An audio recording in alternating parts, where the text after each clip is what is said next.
और इस बीच बड़ी खबर आपको बताते हैं, बिहार के सासाराम में एक बार फिर से हिंसा भड़की है। बिहार के सासाराम में बमबाजी हुई है। सासाराम में बमबाजी में 5 लोग घायल हुए हैं। तनाव वाले इलाके में भारी पुलिस बल तैनात किया गया है।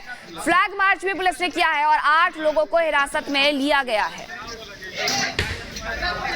देखिए एक बार फिर से बिहार के सासाराम में देखिए धमाका हुआ है। 5 लोग इसमें घायल हुए हैं। सभी को अस्पताल में भर्ती करवाया गया है। जिस तरीके से रामनवमी के दिन ये देखने को मिला था कि सासाराम में हिंसा भड़की थी और एक बार फिर से शनिवार देर शाम बिहार के सासाराम में ब्लास्ट होता है और यहाँ 5 लोग घायल बताए जा रहे हैं।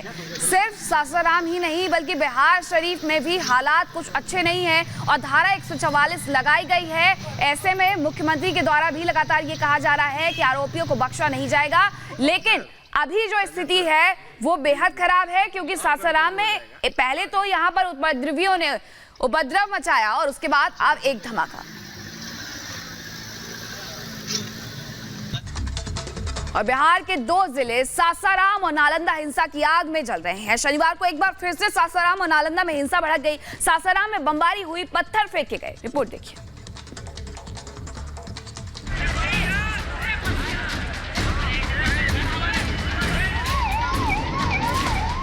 गोडाउन को जलाकर राख कर दिया गया है। पीवीसी का गोडाउन है।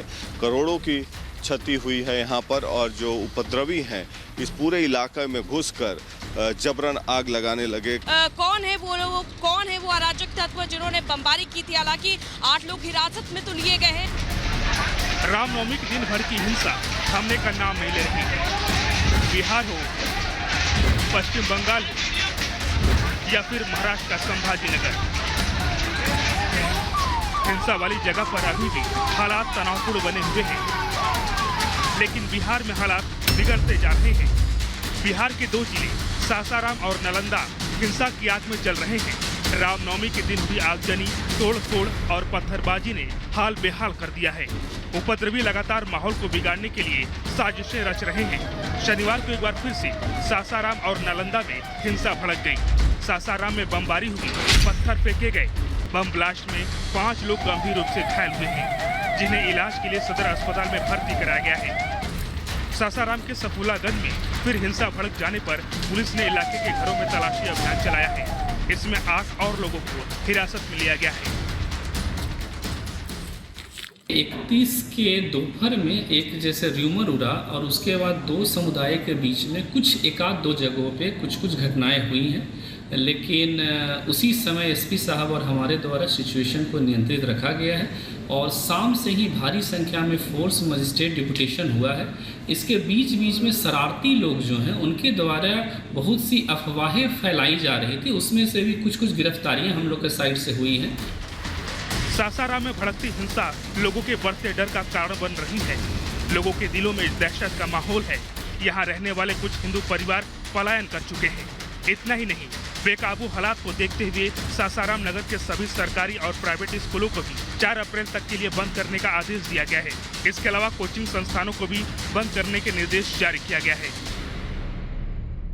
31 मार्च को किस तरह से रामनवमी के दिन 2 समुदाय के बीच हिंसक झड़प हो जाती है, पत्थरबाजी होती है और फायरिंग भी की जाती है। और मैं इस जगह पर मौजूद हूँ जहाँ पर सबसे ज़्यादा हिंसक झड़प हुई थी। दुकानें हैं और ठीक यहाँ पर कुछ मकान हैं जिनमें अब ताला पड़ा हुआ है यहाँ से, क्योंकि सारा का सारा सामान लेकर के हिंदू परिवार पलायन कर चुके हैं। और इसके अलावा पुलिस ने बमबारी के बाद 8 लोगों को हिरासत में भी लिया है और सुरक्षा व्यवस्था यहाँ पर बढ़ा दी है। इधर सासाराम हिंसा की आग में जल रहा है तो उधर नालंदा में भी कोहराम मचा हुआ है। नालंदा भी इन दिनों सुलग रहा है।